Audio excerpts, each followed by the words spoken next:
Je, unajua?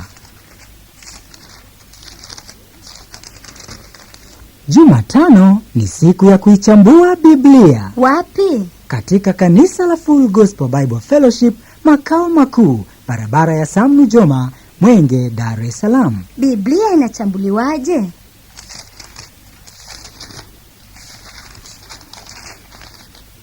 Inachambuliwa kwa kujifunza neno la Mungu kitabu kwa kitabu, sura kwa sura, aya kwa aya na mstari kwa mstari.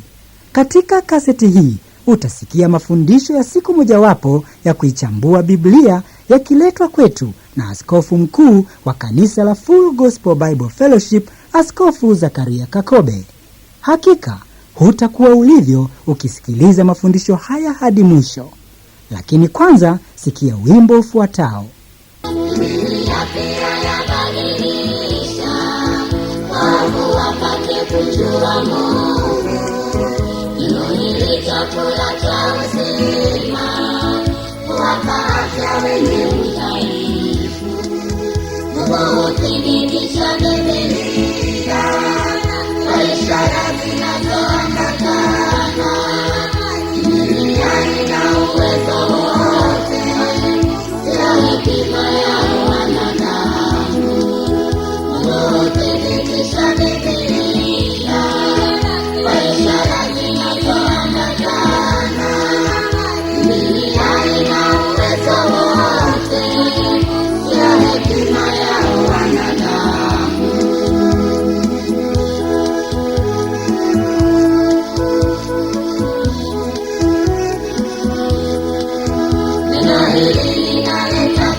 Fungua moyo wako sasa kupokea chakula cha kiroho.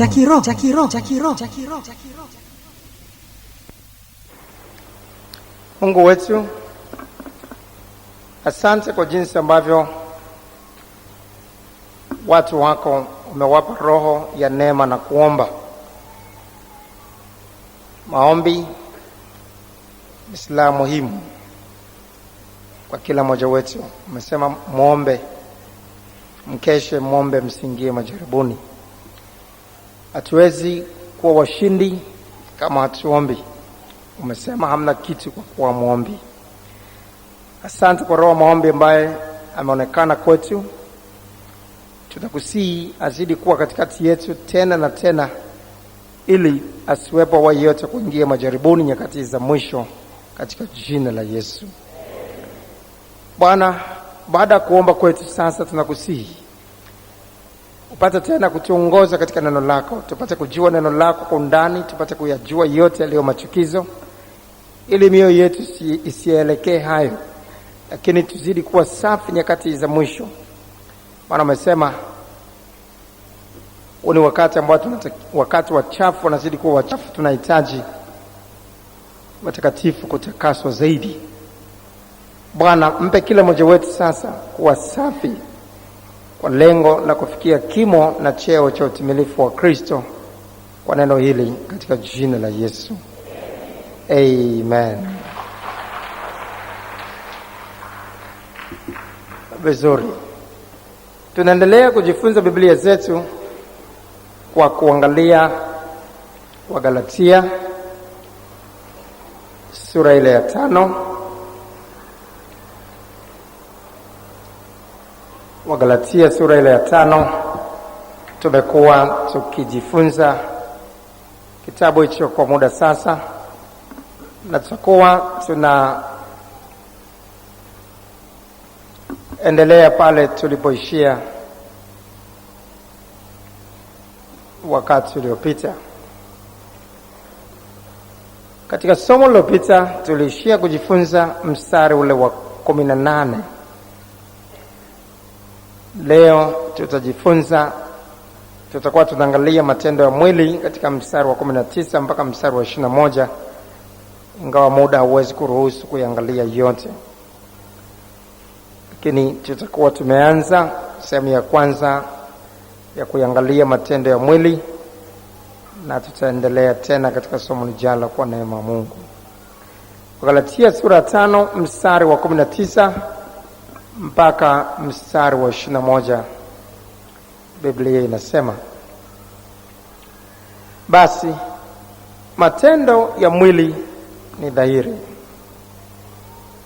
ndiyo haya: uasherati, uchafu, ufisadi, ibada ya sanamu, uchawi, uadui, ugomvi, wivu, hasira, fitina, faraka, uzushi, usuda, ulevi, ulafi na mambo yanayofanana na hayo. Katika hayo nawaambia mapema, kama nilivyokwisha kuambia, ya kwamba watu watendao mambo ya jinsi hiyo hawataurithi ufalme wa Mungu. Katika mistari hii tunajifunza juu ya matendo ya mwili ambayo yanatajwa kwamba kama mtu yeyote anahusika katika matendo haya, hawezi kamwe kuurithi ufalme wa Mungu, hawezi kamwe kuingia mbinguni. Na hivyo somo letu leo ni matendo ya mwili. Matendo ya mwili. Tutakuwa tunaangalia tendo moja moja la mwili linalotajwa katika mistari hii kwa undani, na kama nilivyosema, leo itakuwa sehemu ya kwanza tu ya somo hili. Muda hauwezi kututosha kuangalia matendo yote ya mwili yanayotajwa hapa. Basi matendo ya mwili ni dhahiri, ndiyo haya: uasherati. Neno moja limerukwa hapa katika Biblia zetu za Kiswahili, uzinzi. Inapaswa kusomeka, basi matendo ya mwili ni dhahiri, ndiyo haya uasherati. Inapaswa kusomeka, basi matendo ya mwili ni dhahiri, ndiyo haya uzinzi, alafu uasherati. Katika Biblia ya Kiingereza ya tafsiri ya King James Version inasomeka vizuri, adultery alafu fornication. Uzinzi alafu uasherati ndiyo maneno hasa yanavyopaswa kusomeka kulingana na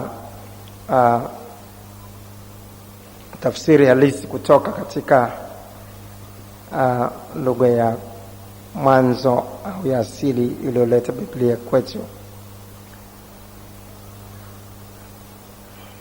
Uzinzi na uasherati unazungumzia hapa matendo yote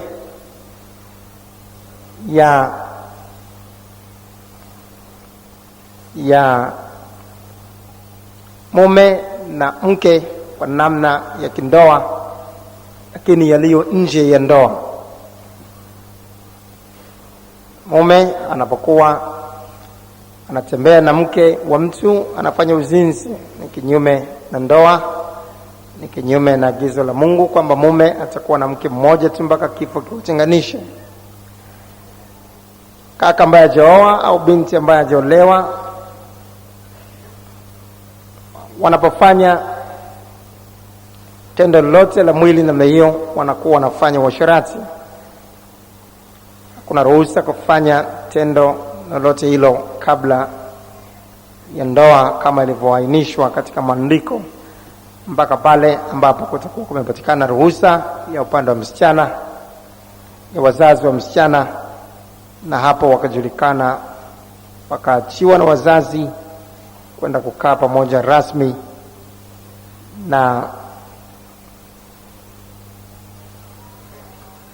na wakaishi sasa kama mtu na mume. Kabla ya hapo tendo lote na namna hiyo haliruhusiwi katika mpango wa Mungu.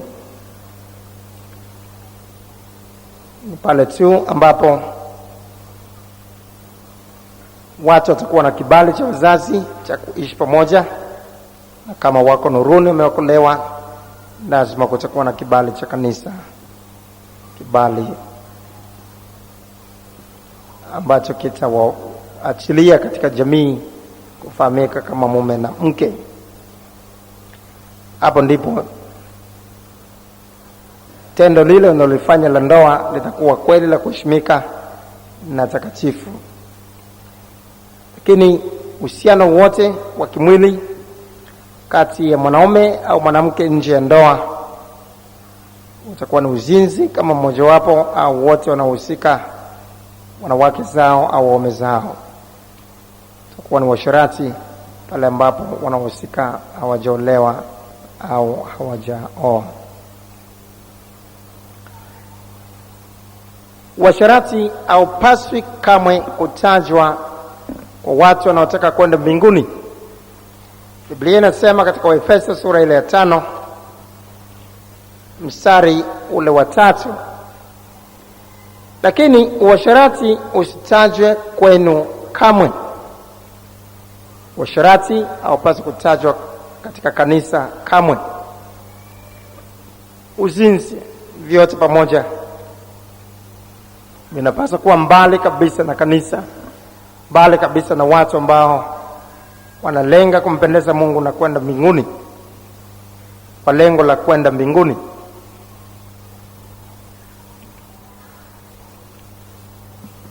Mtu ambaye anazini, Biblia inamwita kwamba hana akili kabisa. Inamfananisha na mtu ambaye anakanyaga makaa ya moto au kutia moto kifuani pake. Mtu anamei bila shaka hana akili, kwa sababu ataungua. Namna yote ya kujiingiza katika zinaa, kwa uasherati, kwa uzinzi, ni kutafuta kuungua, ni kutafuta kuteketea katika moto wa milele. Mithali sura ya 6 mstari wa 27 mpaka mstari wa 29, alafu mstari wa 32 tunasoma. Mithali 6:27 mpaka 29, alafu 32. Je, mtu aweza kutia moto kifuani pake na nguo zake zisiteketezwe? Je, mtu aweza kukanyaga makaa ya moto na nyayo zake zisiungue? Ndivyo alivyoingiaye kwa mke wa jirani yake. Kila mtu amgusaye huyo atakuwa na hatia. Mtu azinie na mwanamke hana akili kabisa, afanya jambo litakalomwangamiza nafsi yake. Uzinzi unatajwa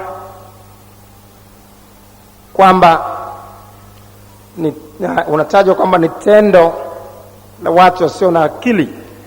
Wanaweka moto katika vifua vyao wenyewe, wanakanyaga makaa ya moto katika zinaa, katika kufanya kwao zinaa.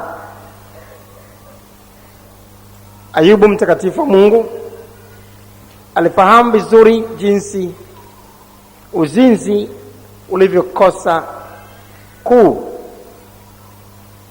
Mungu anachukia sana namna yote ya uzinzi na uasherati, na mtakatifu Ayubu hapa anautaja uzinzi kwamba ni kosa lililo kuu. Ayubu sura ya 31 mstari wa 9 mpaka mstari wa 12. Ayubu alifahamu uzinzi ni moto uteketezao. Ndipo hapa mke wangu na mstari wa 9 mpaka 12 tunasoma, kama moyo wangu ulishawishwa, yani ulishawishiwa kwa mwanamke, ulishawishika kwa mwanamke, nami nimeotea mlangoni pa jirani yangu, ndipo hapo mke wangu na asage kwa mwingine, na wengine na wainame juu yake, kwani hilo lingekuwa kosa kuu. Uzinzi hapo unatajwa kwamba ni kosa kuu, na lingekuwa ni uovu wa kuadhibiwa na uamuzi, kwa kuwa ni moto uteketezao hata uharibifu, nao ungeang'oa maongeo yangu yote. Uzinzi unatajwa hapo kwamba ni kosa kuu, na tena ni moto uteketezao hata uharibifu. Yusufu mtakatifu wa Mungu, yeye naye alifahamu kama anataka kuwa safi na kumfanya Mungu aweze kumtumia na kumwinua, lazima awe mbali kabisa na namna yote ile ya uzinzi. Yeye alifahamu vile vile kwamba uzinzi ni ubaya mkubwa, ni dhambi kubwa. Mwanzo sura ile ya Mwanzo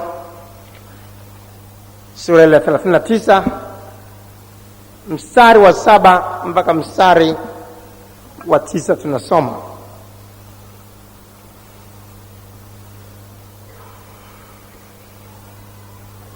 Labda tusome mpaka mstari wa 12 tupate picha halisi.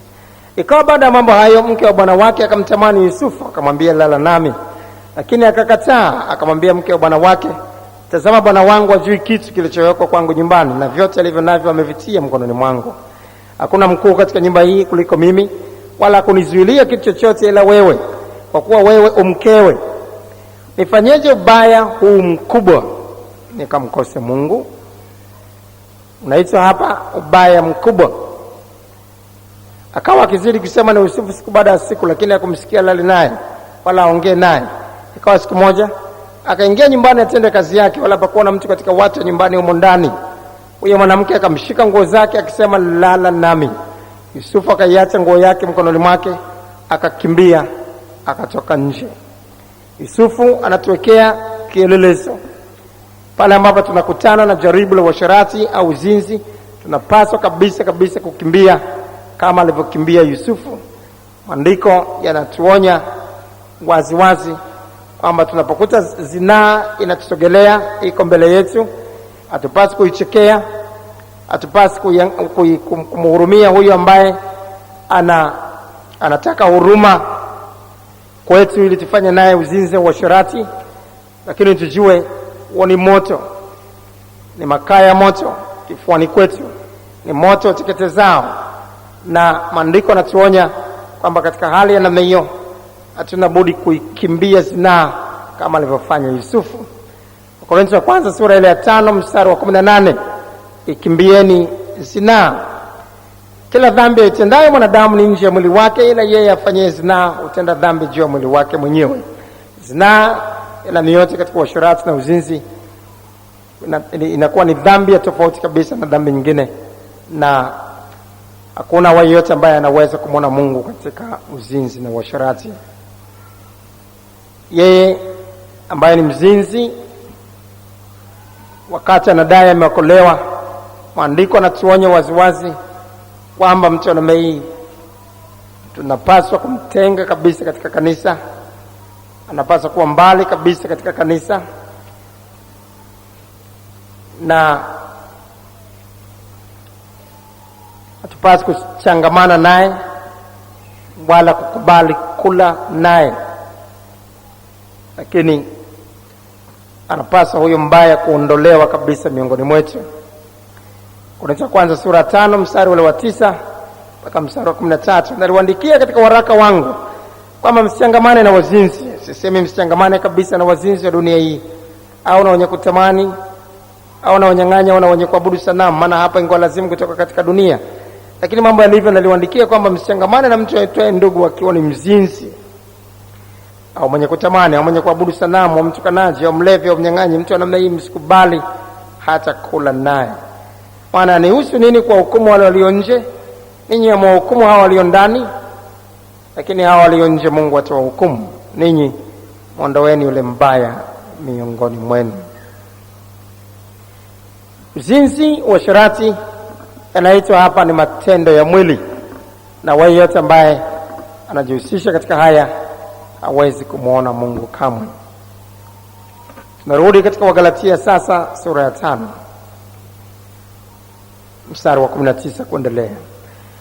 Basi matendo ya mwili ni dhahiri, ndio haya: uzinzi, uasherati, uchafu.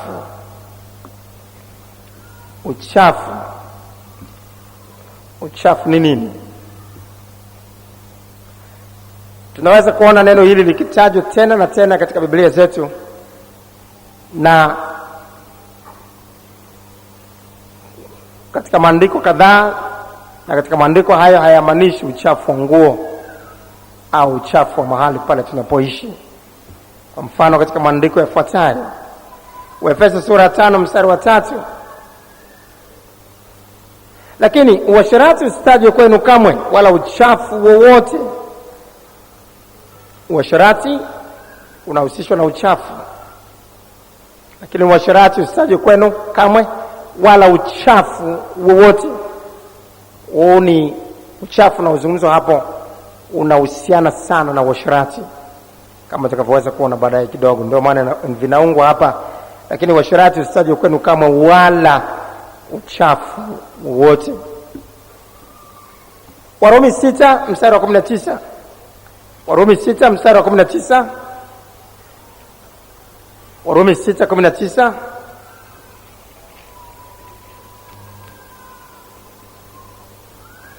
Nasema kwa jinsi ya kibinadamu kwa sababu ya udhaifu wa miili yenu. Anapozungumza na Mtume Paulo hapo kwamba anasema kwa jinsi ya kibinadamu, maana yake anazungumza mambo ya ndani kidogo sasa, na anaomba radhi kwa watu hawa kwamba analazimika kuzungumza mambo ya ndani ili aueleze iliyo kweli kuhusiana na yale ambayo walikuwa nayafanya mwanzo. Nasema kwa jinsi ya kibinadamu kwa sababu ya udhaifu wa miili yenu. Nikiwacha hivi hivi katika udhaifu huo, mnaweza kujikuta mnafanya yale yale tena. Sasa nataka kueleza mmoja mmoja ili mpate kufahamu msiopasa kuyafanya. Nasema kwa jinsi ya kibinadamu kwa sababu ya udhaifu wa miili yenu, kwa kuwa kama mlivyovitoa viungo vyenu vitumiwe na uchafu, mlivyovitoa viungo vyenu vitumiwe na uchafu, na uasi mpate kuasi, vivyo hivyo sasa vitoeni viungo vyenu vitumiwe na haki mpate kutakaswa. Hapo mwanzo mlivitoa viungo vyenu vitumiwe na uchafu. Hawa wanatajwa walivitoa viungo vyao kutumiwa na uchafu, kama tutakavyoweza kuona baadaye kidogo katika kitabu hicho cha Warumi.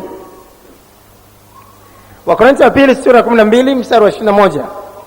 Wakorintho wa pili sura ya 12 mstari wa 21.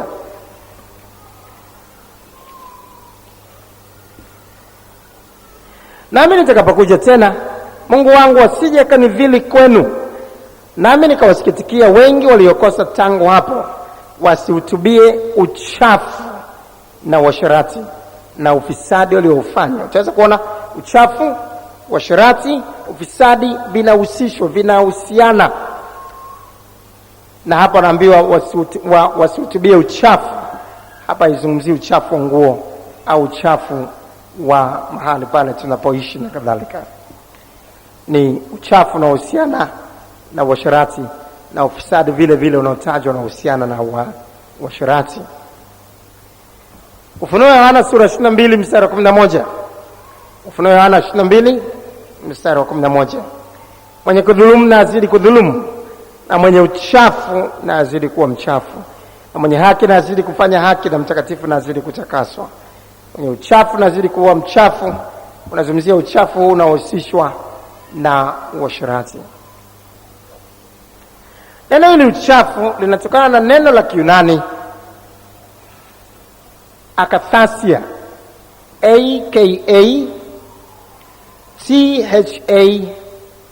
AKATHARSIA.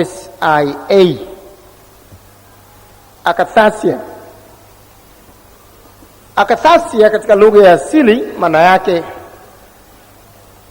ni namna yote ile ya uasherati ambao unafanywa sasa si kwa namna ile ya kawaida ya mwanaume na mwanamke. Uzinzi, uasherati kama tulivyoona hapo mwanzo tulivyotaja, vilikuwa vinahusiana na mwanaume na mwanamke. Tendo lile ambalo kwa kawaida linapaswa kufanyika katika ndoa, linapofanyika nje ya ndoa, sasa lilihusisha uasherati na uzinzi. Sasa uasherati ambao si wa namna ya kawaida ya mwanaume na mwanamke kwa jinsi nyingi mbalimbali unaitwa akathasia au uchafu. Na uchafu uko namna nyingi.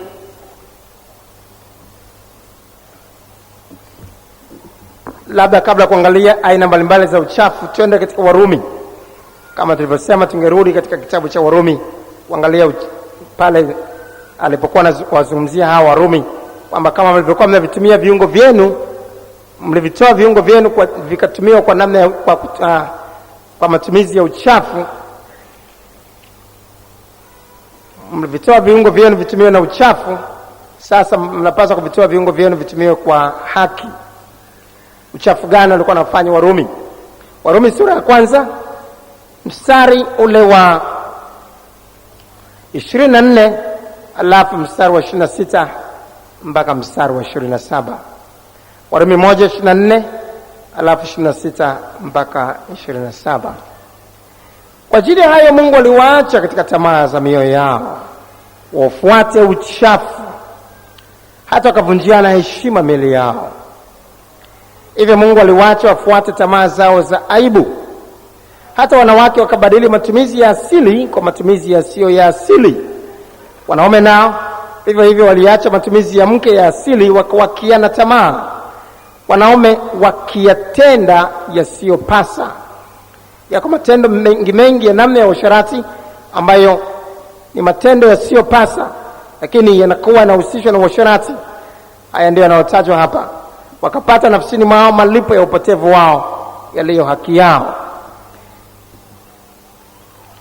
Uasherati wa namna zote ambao ni tofauti na matumizi ya asili ya mwanaume na mwanamke kwa viungo vile vilivyowekwa maalum kwa ajili ya kazi hiyo, sasa ni akathasia au uchafu.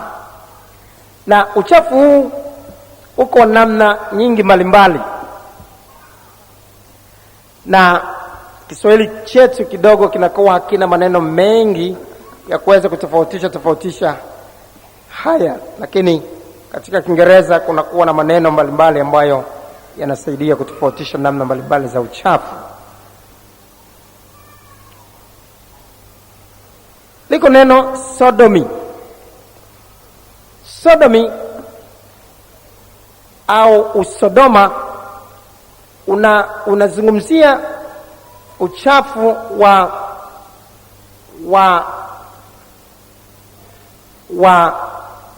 kutumia njia ya haja kubwa katika uasherati. Na hili linaweza likawa ni mwanaume na mke wake kabisa wa ndoa wanapokuwa wanafanya tendo hilo kwa kutumia njia ya haja kubwa. Sasa namna hiyo ni kufanya uchafu, ni kufanya akathasia, na watu namna hiyo hawawezi kamwe kumuona Mungu hata kama wameoana, wana ndoa, lakini wanapokuwa wanatumia njia za haja kubwa katika tendo, bila shaka wanajiweka mbali kabisa na Mungu, na watu hao wanatajwa kwamba watapata nafsini mwao malipo ya upotevu wao yaliyo haki yao. Na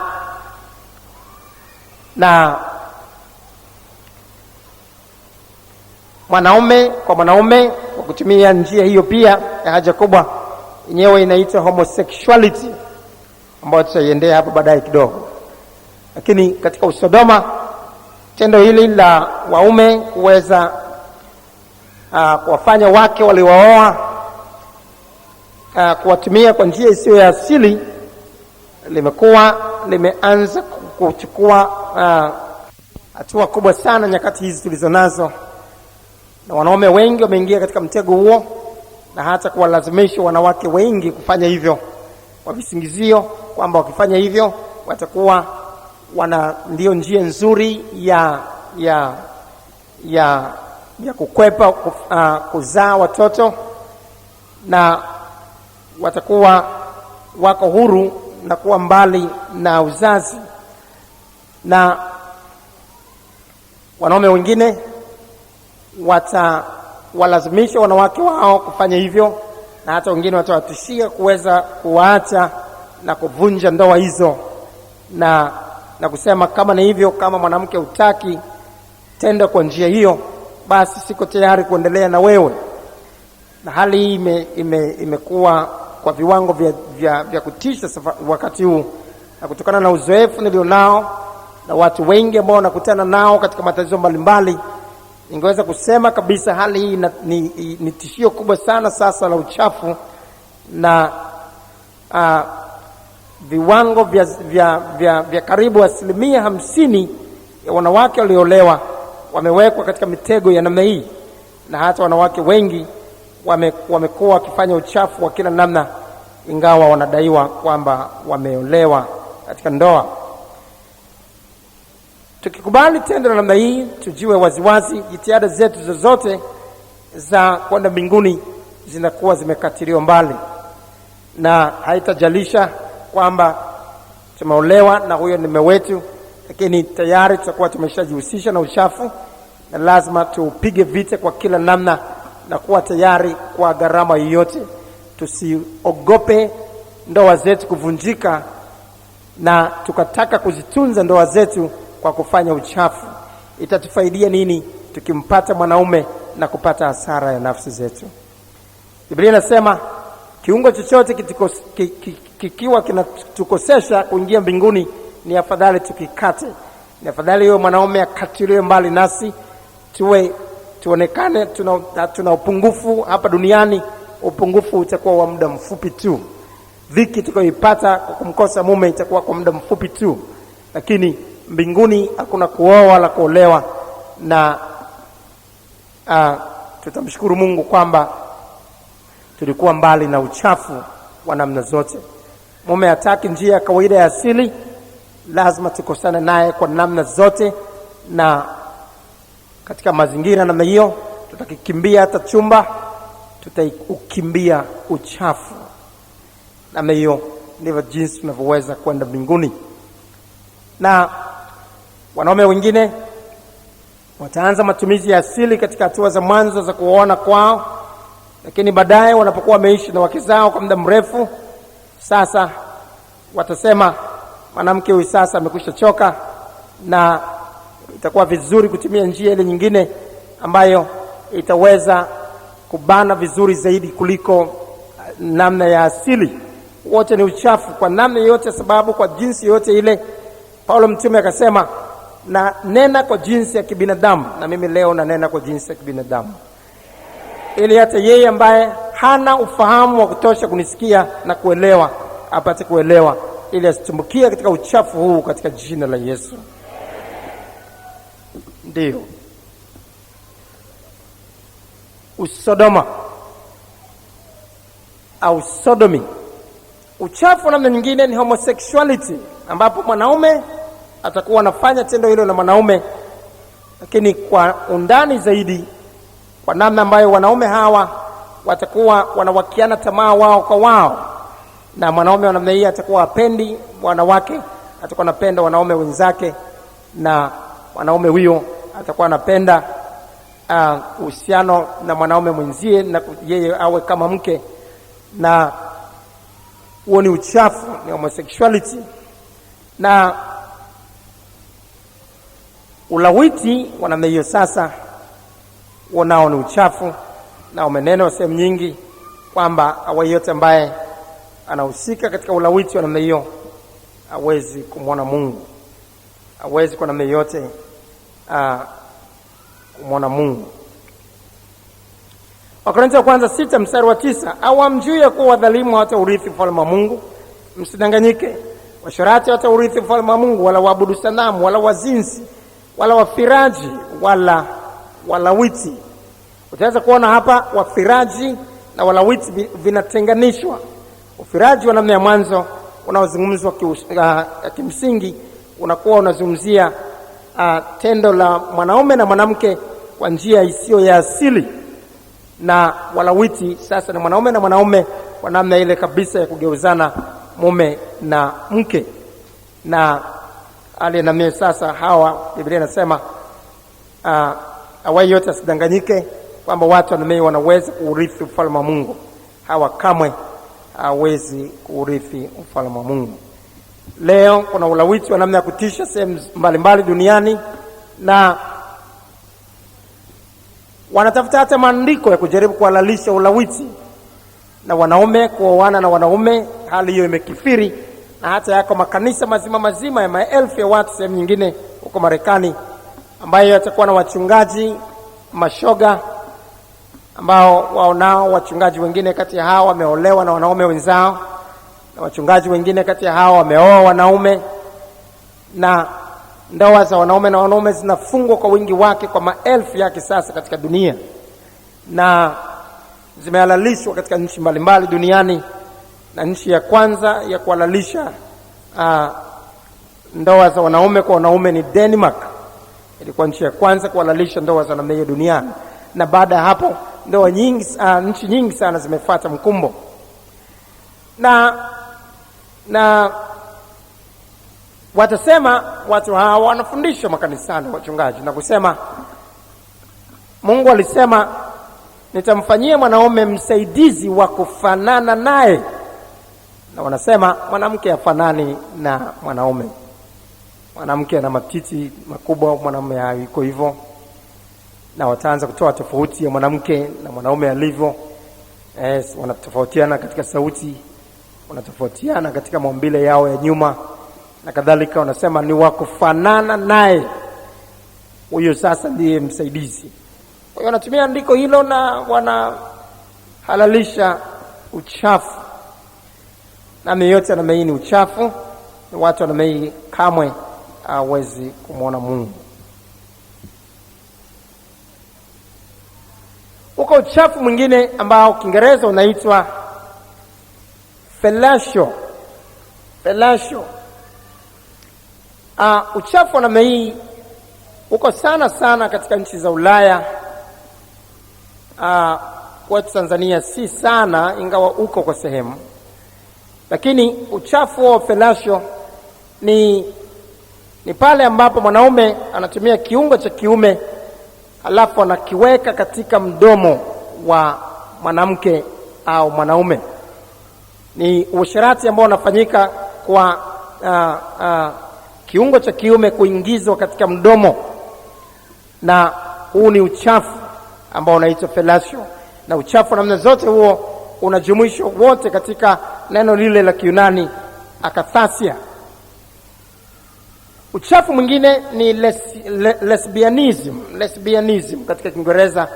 Ni uhusiano wa kiuasherati kati ya mwanamke na mwanamke mwenzie, na wako wanawake ambao wanawakiana tamaa wao kwa wao, na hali hii imeshafikia viwango vya juu sana duniani, na wanawake wanaoana wao kwa wingi sana duniani leo kwa maelfu yao.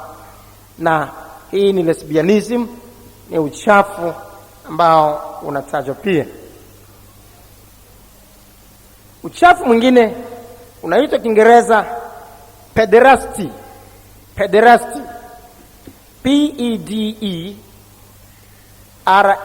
P-E-D-E-R-A-S-T-Y, pederasty. Uchafu huu sasa ni uasherati huo, lakini sasa ni uasherati kati ya mtu mzima na mtoto mdogo. Uasherati wa mtu mzima na mtoto mdogo ambaye hajafikia makamo ya kubalea au kuvunja ungo kwa namna ile ya utoto. Sasa huo ni uchafu au pederasty. Na pederasty au uchafu namna hii umekithiri sana leo, na tunasikia wengi wakifanya uasherati wa namna hii na watoto wadogo, wengine miaka miwili, wengine miaka 3, 4, 5 na kadhalika. Na huu ni uchafu. Aina nyingine ya uchafu unaitwa bestiality katika Kiingereza.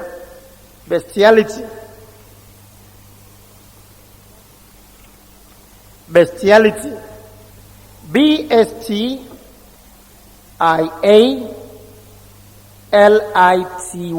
Bestiality. Bestiality ni kufanya uasherati na wanyama, ndio bestiality. Na yote ile ya kufanya uasherati na wanyama kama mbuzi, kuku, ng'ombe na wanyama wengine wote, mbwa na kadhalika,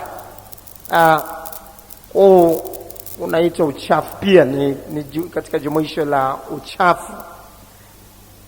Na haupaswi kabisa kuonekana kwa mtu ambaye anakusudia kwenda mbinguni. Na uchafu namna hii unatajwa mara nyingi sana katika nchi yetu kila mahali, na unaendelea kupanda viwango vyake sehemu mbalimbali duniani. Uchafu mwingine ni pale ambapo mwanaume au mwanamke anajimalizia tamaa yake mwenyewe, na namna yote kujimalizia tamaa mwenyewe kwa kupiga punyeti kwa wanaume au kwa kufanya namna mbalimbali kwa wanawake kama kutumia ndizi na kadhalika wanawake. Yote hivi ni kufanya uchafu, na watu wafanyayo hayo hawezi kwa namna yote kumwona Mungu, hawezi kwa namna yote kuurithi ufalme wa mbinguni. Na kabla ya mtu kufikia hapo, atakuwa na mawazo machafu. Ndio maana anazungumzia mawazo machafu. Atakuwa na mawazo machafu ndani mwake. Mawazo hayo yataumbwa kwa namna kubwa ndani mwake na kuleta kutamani na kuanza kuwaza kwamba yuko na mume, yuko na mke, na mpaka kufikia mahali ambapo atakuwa amefikia ngazi ya juu ya tamaa yake, na namna hiyo ni kushiriki katika uchafu, na watu namna hiyo hawawezi kumwona Mungu. Lakini linapozungumzwa hapa sasa kama uchafu, ni pale ambapo kwa kusudi la dhahiri mtu ataanza kufuga mawazo machafu ndani mwake, alafu ataanza kutumia njia hizo kujimalizia tamaa. Sasa hapa atahesabika kuwa amefanya uchafu. Lakini pale ambapo inatokea kwamba mtu amelala tu kawaida, na katika kulala kwake sasa hatimaye akawa ameamka, na anapokuwa ameamka sasa akajikuta amejichafua namna hiyo kwa mbegu za kiume yeye mwenyewe katika baada ya kulala ameamka amejikuta yuko hivyo, lakini hakuwa amekusudia kwa namna yote kujimalizia tamaa yake. Hilo alipaswa kabisa kutubabaisha, hiyo si dhambi.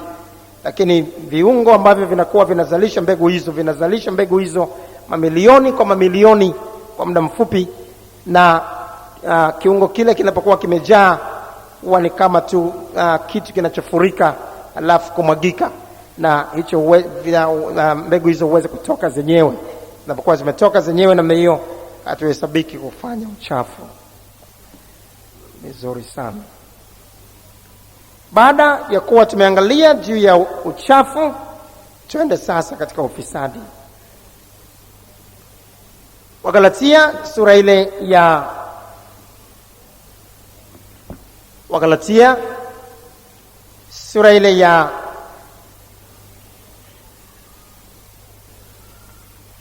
Wagalatia sura ile ya 5, bado tuko hapo mstari wa 19. Basi matendo ya mwili ni dhahiri, ndio haya: uasherati, uchafu, ufisadi. Ufisadi ni nini? Waefeso 4 mstari wa 19. Waefeso 4:19, ambao wakisha kufa ganzi wanajitia katika mambo ya ufisadi, wapate kufanyiza kila namna ya uchafu kwa kutamani. Ufisadi unahusishwa na kutamani. Na neno hili ufisadi linatokana na neno la asili la Kiyunani ambalo linaitwa alsegeia, ambayo Kiyunani aselgeia. Neno hili maana yake katika Kiingereza lasciviousness,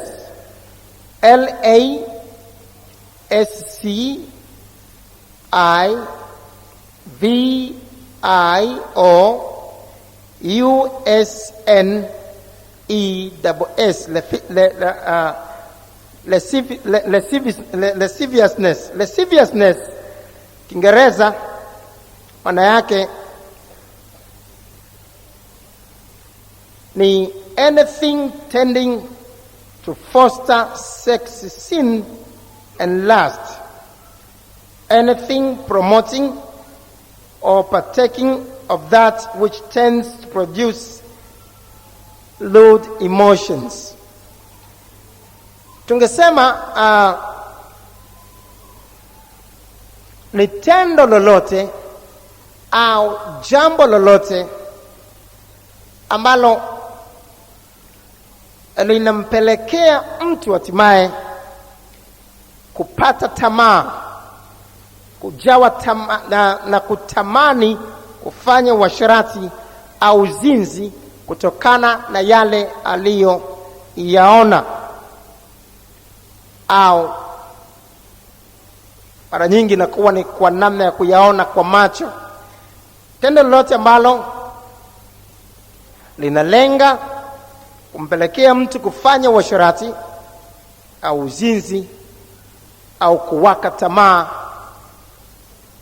Tendo lolote ambalo linampelekea mtu kuwaka tamaa kutokana na kuliona hilo, na tamaa hiyo sasa inakuwa ni ya kufanya uasherati au uzinzi au kufanya uchafu wa namna yote, sasa hilo linaitwa ufisadi.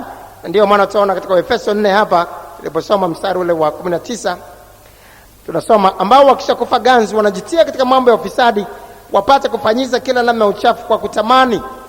Ufisadi linakuwa ni tendo linalofanywa na mtu anapoona tendo lolote la ufisadi, sasa linampa kutamani kufanya kila namna ya uchafu na uzinzi na uasherati. Vyote vinatokana na ufisadi huo.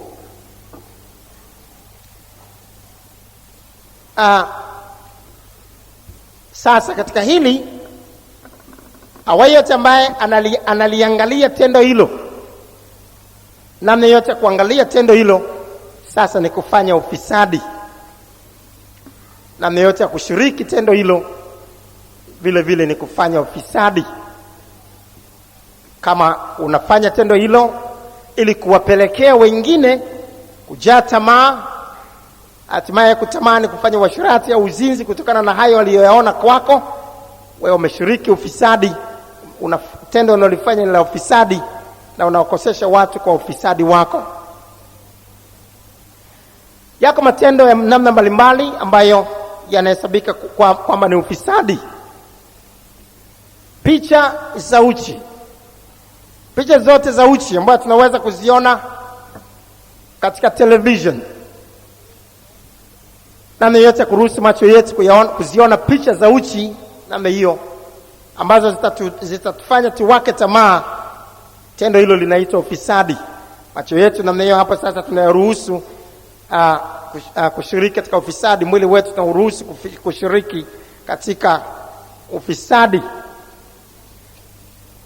Watu waliokolewa lazima tuwe makini sana na television. Television zimekuwa ni chanzo cha uchafu sana nyakati hizi za mwisho, na lazima tuwe makini sana kwamba sio kila ambacho kinaonekana katika television, sio kila kipindi katika television tunaweza kuruhusu macho yetu kukiona. Viko vipindi ambavyo ni vya ufisadi na watu tukamekaa uchi namna hiyo, na lengo la adui ni kufanya macho yetu na mwili mzima ufanye ufisadi. Zaburi 101 mstari wa 3. Zaburi 101 mstari wa 3. Sitaweka mbele ya macho yangu neno la uovu. Tuseme wote, sitaweka mbele ya macho yangu neno la uovu. Tena kwa nguvu. Ndio. Lazima tuangalie kipindi kinachofuata cha television au picha yote inayofuata ni jeni ya ufisadi. Picha yote ya ufisadi lazima tuizime wakati huo na kuiweka mbali na macho yetu ili tusihesabiwe kushiriki dhambi ya ufisadi. Pornography ni mchezo ambao wanauita mchezo wao wa uchafu. Ni mchezo wa ufisadi huu, pornography, ambao ni wanamna hiyo hiyo, watu ambao wako uchi na watu ambao wanakaa uchi, mtu anakwenda kumwangalia mtu ambaye amekaa uchi, na namna ya kuangaliana katika uchi. Namna hiyo ni vitu vimezagaa sana sana katika nchi za Ulaya, iwe kwa namna ya picha au kwa namna ya watu kumwona mtu moja kwa moja katika uchi wake. Na yote ni ufisadi. Na picha za namna zote katika magazeti, vitabu vya namna yote vya picha za uchi za namna hiyo, sasa tunaporuhusu macho yetu kuviangalia, tunashiriki dhambi ya ufisadi. Namna yote ya kuvaa nguo nusu uchi au kuacha sehemu zile nyeti za mwili ili kuweza kuwavuta wengine kutamani. Sasa sisi tunavaa nguo za namna hiyo, tunakuwa tumeshiriki ufisadi, tunafanya mambo ya ufisadi, tunavaa nguo za ufisadi, tunafanya ufisadi.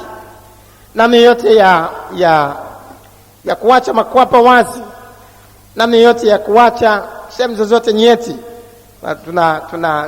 Tunaacha sehemu nyeti za vifua wanawake, au tunavaa nguo zinazoona ndani, au tunavaa nguo zinazobana sana ili miili yetu maumbo yake yaonekane waziwazi. Na hiyo ni kushiriki vitendo vya ufisadi. Na yote ya kushona sketi au gauni alafu tumechana kwa nyuma ili under sketi ionekane, au tunashona nguo ndefu lakini ni maxi, ni ndefu, lakini kutoka chini tumechana mpasuo ili watu wapepese macho waone kinachoendelea. Na hiyo ni kushiriki ufisadi. Na mtu aliyeokolewa hawezi kuwa na nguo za mipasuo kwa namna yoyote, kwamba mpasuo wangu uko kwa chini kidogo, sio juu sana. Mpasuo wa nini? Yote hiyo ni ufisadi. Shetani anakuja kijanja sana ili kuwafanya hata watu waliokolewa waweze kushiriki ufisadi. Na utaweza kuona mitindo ya kupasua nguo hizo. Mafundi cherehani wakati mmoja walikuwa wanaita, ni mtindo wanaoita wao duka liko wazi. Kwa hiyo watu wanaopasua nguo hizo na kuacha nguo za ndani zionekane kwa nje, wana malengo ya kuwafanya watu watamani na kuweza kuwavuta. Na ni ufisadi. Nguo zetu hazipaswi kubana wala kumfanya mtu wa namna yoyote kutamani. Hazipaswi kuonyesha sehemu nyeti, wala hazipaswi kuonekana kwa ndani au kuvaa nguo za kubana ili kuweka maumbo yetu waziwazi. Namna hiyo vyote ni kufanya ufisadi. Na hata wanaume vile vile, tunapokuwa tunavaa bukta, mtu mzima vaa kibukta, unatembea na milonjo yako iko wazi, namna hiyo bado ni ufisadi. Na kifua kiko nje na manyoya yako hayo ya simba, unakwenda na taulo yako kwenda kununua kiberiti asubuhi, huo ni ufisadi. Watu waliokolewa wanaotaka kwenda mbinguni hawashiriki ufisadi wa namna hiyo. Unaweza kujiweka ovyo ovyo tu kwa mkeo ndani ya chumba. Ukitoka nje ya chumba chako, lazima uweke mwili wako katika namna ambayo inakuwa si ya kumtamanisha yote. Namna yote kutikisa viuno katika ngoma ni ufisadi.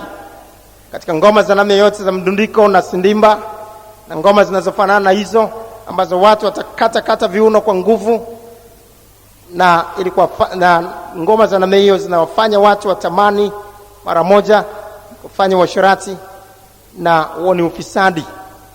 Ngoma za namna hiyo mwiko kabisa kuonekana kwa watu waliokolewa. Tunasoma juu ya ngoma hizi katika Biblia katika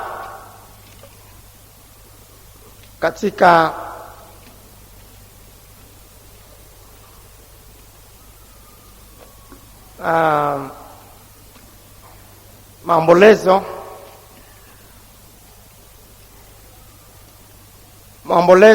sura ile ya 5 furaha, mstari wa 15, furaha ya mioyo yetu imekoma. Labda tuanze mstari wa 14 ndio tuzungumze vizuri ngoma na tujue machezo yake yani nini. Maombolezo 5:14 mpaka 15. Wazee wameacha kwenda langoni na vijana kwenda wapi? Ngomani. Furaha ya mioyo yetu imekoma, machezo yetu yamegeuka maombolezo. Machezo ya ngoma, tikisa viuno namna hii ni kufanya fisadi, na hayo yataleta maombolezo. Na hata mwanamke, wako wanawake wengine ambao hawatembei kawaida, wanatembea tipo wanatikisa viuno, na mtu aliyeokolewa hatembei namna hiyo. Wanaotikisa viuno wakati wanatembea papa, hao wanafanya ufisadi, wana malengo yao ya uasherati. Na tunapokuwa tumeokolewa hatutikisi viuno, tunatembea kawaida. Na hata katika mapambio hatuchezi kwa tikisa viuno. Mambo hayo ni ya dunia, ni ufisadi. Wafanyao hayo hawawezi kuurithi ufalme wa Mungu. Umejifunza nini mpaka hapo? Leo tutaishia hapo katika sehemu ya kwanza. Simama juu mbele za Bwana. Weka mikono yako juu. Zaidi